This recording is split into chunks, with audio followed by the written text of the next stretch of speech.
Hello students, आज हम अपनी एक न्यू वीडियो लेकर आए हैं जो कि है intensity of electric field at a point, किसी भी पॉइंट पर on equatorial line of dipole. Previous video में मैंने आपको बताया था कि अगर हमारे पास कोई डाइपोल होता है, ये हमारे पास कोई डाइपोल है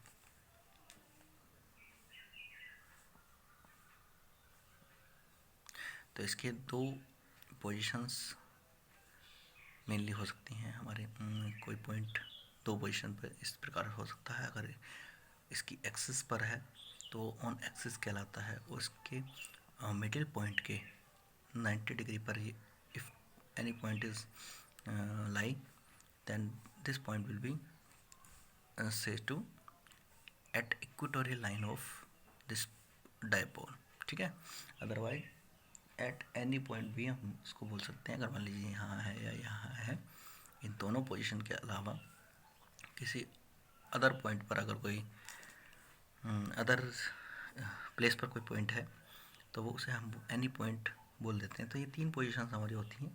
फर्स्ट है हमारी एक्सिस पॉइंट, सेकंड है हमारी इक्वेटोरियल लाइन, और थर्ड है हमारी एट एनी पॉइंट। तो इन तीनों ही पोजीशन पर हम intensity of electric field find out कर सकते हैं। तो इसके लिए हम क्या करते हैं, हमने एक डाइपोल लेट कर लिया है कि we let this is a dipole. ये हमारा कोई डाइपोल है माइनस क्यू से प्लस क्यू, इनके बीच की डिस्टेंस आपने पढ़ ली है कि 2L होती है, 2L लेट की जाती है। उसका एक कारण होता है कि हम यहाँ पर एक मिडिल पॉइंट मानते हैं, क्योंकि डाइपोल से जब भी कोई डिस्टेंस हम लेंगे तो वो हम उसी मिडिल पॉइंट के अकॉर्डिंग लेंगे। ठीक है, तो ये हमारा कोई डाइपोल है। इससे पी पॉइंट पर, कहाँ पर, इक्वेटोरियल लाइन पर, इससे इक्वेटोरियल लाइन, इसकी इक्वेटोरियल लाइन पर कोई पॉइंट पी है जो कि इस डाइपोल से स्मॉल आर डिस्टेंस पर है। तो वो जो स्मॉल आर डिस्टेंस है वो कहाँ से मेजर होगी, उसके मिड पॉइंट ए से ओ से ही मेजर की जाएगी। ठीक, अब ये अगर 2L है तो ये डिस्टेंस स्मॉल एल और ये डिस्टेंस स्मॉल एल होगी। A to O small L, O to B small L. Then we are know that, हम ये जानते हैं कि अगर हमारे पास ट्रायंगल है और वो समकोण त्रिभुज है यानी कि राइट एंगल ट्रायंगल है, तो उसमें हम आसानी से पाइथागोरस थ्योरम लगा सकते हैं कि जो ये हाइपोटेनियस हमें दिखाई दे रहा है, ये इस ट्रायंगल का हाइपोटेनियस है, ये इस ट्रायंगल का हाइपोटेनियस है, ये वाला। तो ये हाइपोटेनियस है, हम उसको फाइंड करने के क्या करेंगे, root L square plus R square. ठीक है, तो ये in figure AP is equal to BP is equal to root are square plus L square. First तो ये समझेंगे। दूसरा ये देखिए कि लेट कर लेते हैं, late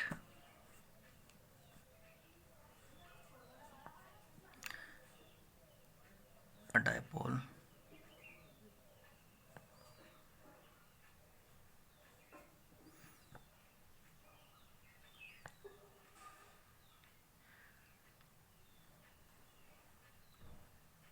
having charge Q, Q charge लिख सकते हैं क्योंकि डाइपोल आप जानती हैं कि हम निगेटिव और पॉजिटिव दोनों तरह का चार्ज इसमें होता है। ठीक है, now we have to find, हमें फाइंड क्या करना है, we have to find intensity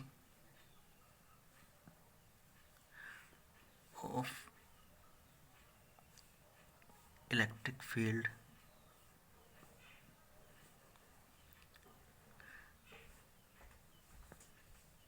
due to this dipole, इस डाइपोल की वजह से एट द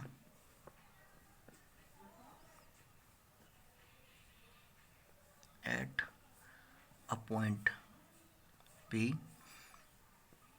ठीक है, at point P which is situated at the equatorial line. ठीक, now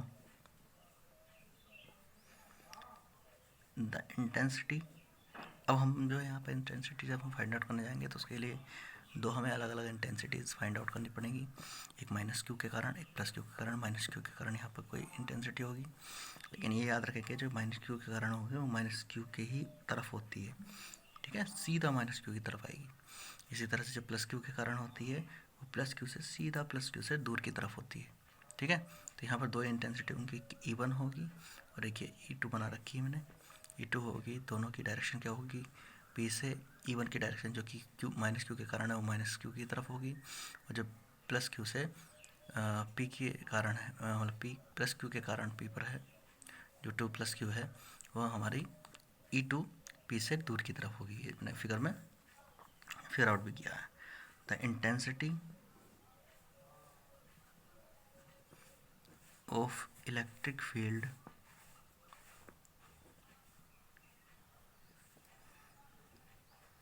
due to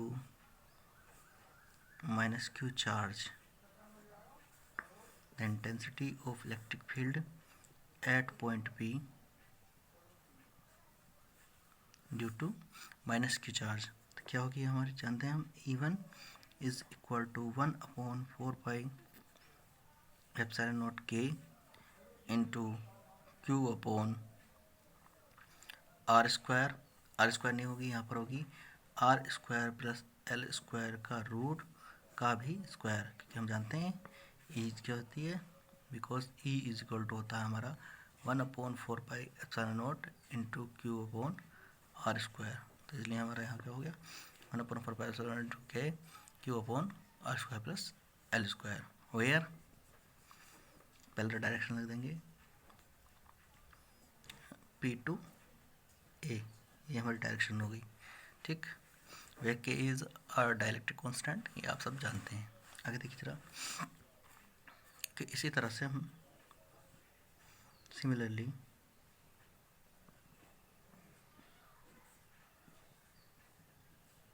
intensity of electric field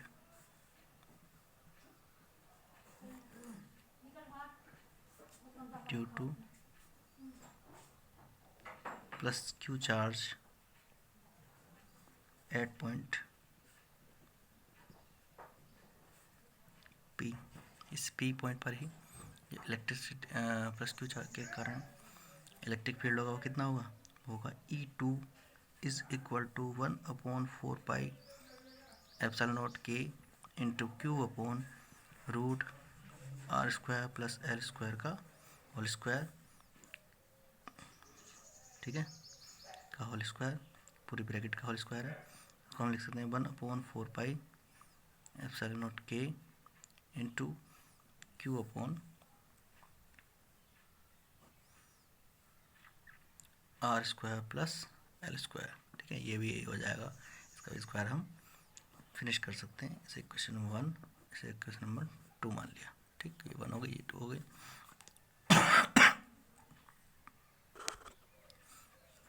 next देखिए यहाँ पर क्या है, यहाँ हम देख रहे हैं कि इन दोनों, ये E1 और E2 हैं, इन दोनों का हमें रिजल्टेंट फाइंड आउट करना है, जैसे हमने प्रीवियस वीडियो में किया था।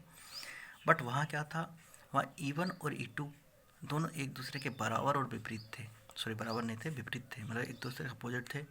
तो हमने वेक्टर लॉ लगाकर उन दोनों को सब्ट्रैक्ट कर दिया था, आपस में उनका जो भी अंतर आया था, डिफरेंस आया था, वही उनके रिजल्टेंट के इक्वल हो गया था। बट हियर यहाँ समस्या ये है कि एक दूसरे के अपोजिट तो दिखाई दे रहे हैं बट एग्जैक्टली अपोजिट नहीं है, इस डायरेक्शन में, इस डायरेक्शन में। बट अगर ये ऐसे होते तो हम आसानी से इनको सॉल्व कर पाते, या फिर एक ही डायरेक्शन में होते। तो उसके लिए हम लेट कर लेते हैं कि हमारा मान लीजिए जो थीटा, जो माइनस क्यू के कारण पी पर इंटेंसिटी है, थीटा एंगल पर है, ठीक है। और प्लस क्यू के कारण जो मतलब बी के रेस्पेक्ट में पी जो है वो भी थीटा एंगल पर है, ठीक। तो यहाँ से अगर हम देखें तो ये हमारी हो गई दो पैरेलल लाइंस। और पैरेलल लाइंस में क्या होता है, जब कोई लाइन इस तरह से कट करते हुए जाती है तो ये एंगल जो है, ये एंगल और ये वाला एंगल इक्वल होंगे इससे हमारे अल्टरनेट एंगल से, ठीक है। और ये एंगल और ये एंगल एक दूसरे के कोरस्पोंडेंस होंगे, तो ये भी हमारे पास थीटा हो गए, ठीक। तो यहाँ पर हम E1 और E2 के कंपोनेंट्स ब्रेक करेंगे, ठीक है। कंपोनेंट्स किस तरह से ब्रेक होंगे कि भाई हमारे पास ये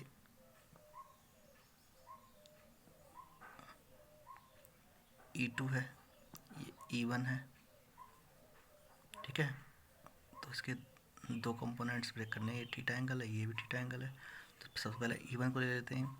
E1 को लेंगे तो इधर साइड में इसका जो एंगल होगा वो E1 कोस थीटा होगा। मैंने 11th क्लास में बताया था कि E1 को थीटा के साथ जो एंगल कंपोनेंट जाता है वो कोस थीटा जाता है। तो E1 कोस थीटा हो गया, ठीक। और उसके ठीक 90 डिग्री पर नीचे की ओर होगा E1 साइन थीटा, ठीक। इसी तरह से जो है E2 होगा, E2 के भी दो कंपोनेंट्स होंगे, जो थीटा के साथ होगा वो होगा E2 कोस थीटा, और इधर होगा हमारा E2 साइन थीटा। अब हम ज़रा गौर से देखें तो ये जो हमारी इक्वेशन नंबर 1 है और 2 है, ये दोनों ही आपको इक्वल नज़र आएंगी। देखिए 1/4 के Q upon are square plus H square root R, ठीक है, रूट हट जाएगा। और ये भी है 1/4 Q upon are square plus L square, equal है। और ये थीटा भी इक्वल ही है, ये भी थीटा है, ये भी थीटा है, यानी साइन थीटा भी एक तरह से इक्वल हो गया। यस ठीक है। E1 साइन थीटा और E2 साइन थीटा क्या दिखाई दे रहा है, एक दूसरे के बराबर और विपरीत हैं, है ना, इक्वल एंड अपोजिट हैं ये दोनों कंपोनेंट्स। तो ये एक दूसरे से निरस्त हो जाएंगे, ख़त्म हो जाएंगे, ठीक है।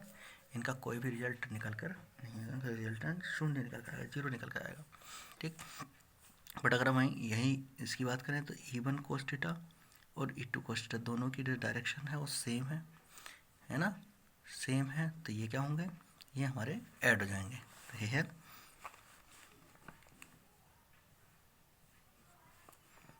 E1 sine theta and E2 sine theta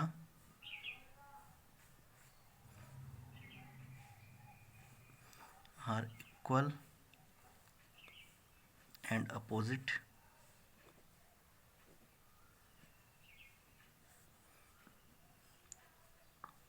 to each other, then resultant of these components will be 0. So here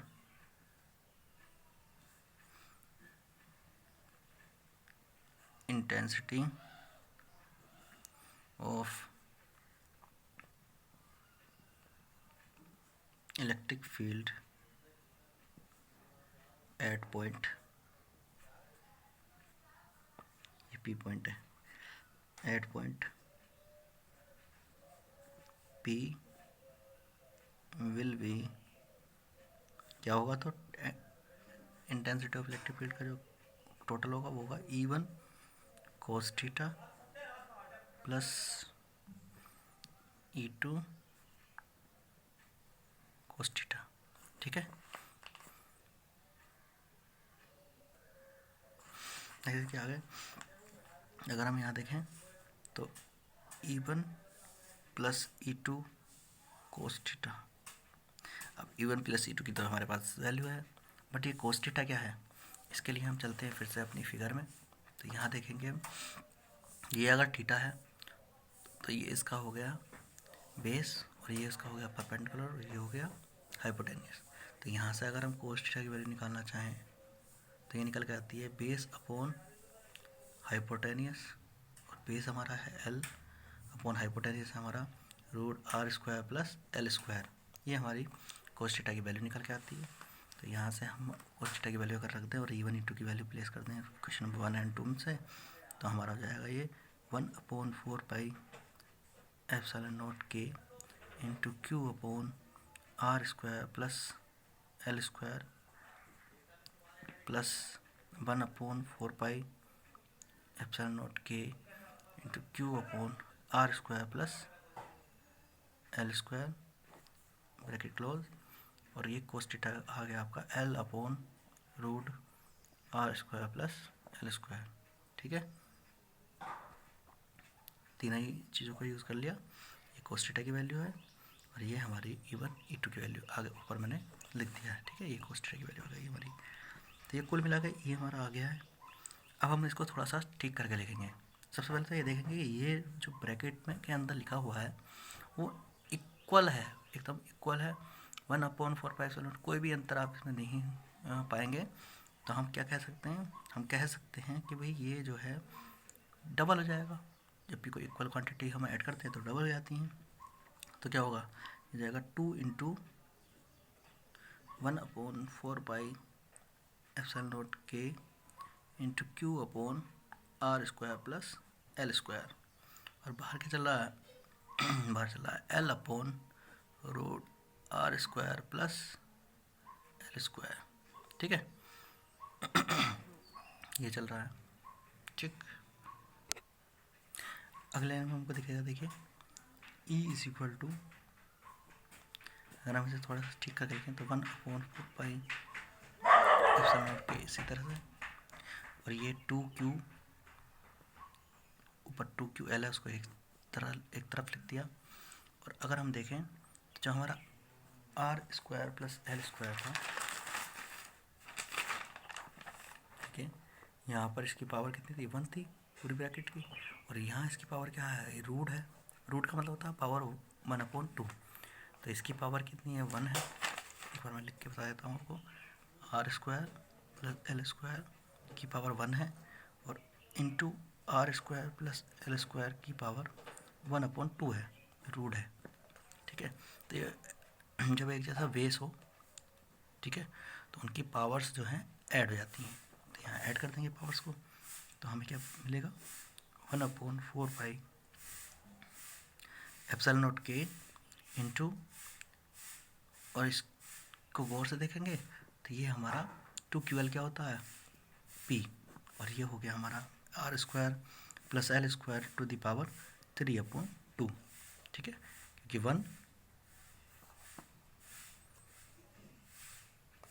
1 plus 1/2 कितना हो जाता, 3/2 हो जाता।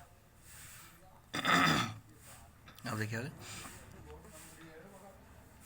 अब हम वही करेंगे जो हमने प्रीवियस वीडियो में किया था कि if R is very greater than L then R square is more greater than L square. अगर आर जो है वो एल से बहुत बड़ा है या एल जो है वो आर से बहुत छोटा है, तो एल स्क्वायर बहुत छोटा हो जाएगा आर स्क्वायर से, क्योंकि मैंने बताया भी था कि जब हम किसी भी क्वांटिटी का स्क्वायर फाइंड आउट करते हैं तो वो बहुत बड़ा होता है, और जब हम किसी छोटी क्वांटिटी का स्क्वायर करते हैं तो वो और ज़्यादा छोटा हो जाता है। ठीक है, इसलिए हर डिफरेंस जो है और ज़्यादा बढ़ जाता है। Then so we can leave L square in respect of R square. ठीक है, आर स्क्वायर के रेस्पेक्ट में हम एल स्क्वायर को लीव कर सकते हैं, छोड़ सकते हैं। देन हमारा ई जो है वो बन जाएगा 1/4 पाई एप्सिलॉन नॉट के इंटू पी अपॉन, जैसे ही हम इसको छोड़ेंगे तो आर स्क्वायर बचेगा केवल, और ऊपर है 3/2। ये 2 से 2 फिनिश हो गया। तो कुल मिलाकर हमारा ये आया 1/4 पाई एप्सिलॉन नॉट के into P upon R cube. ये हमारा इंटेंसिटी ऑफ इलेक्ट्रिक फील्ड आ जाती है किसमें,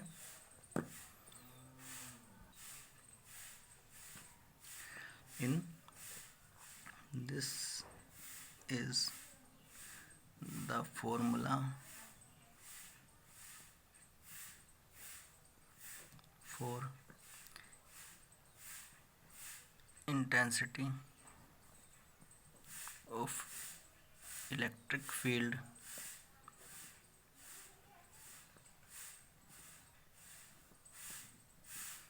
due to electric dipole in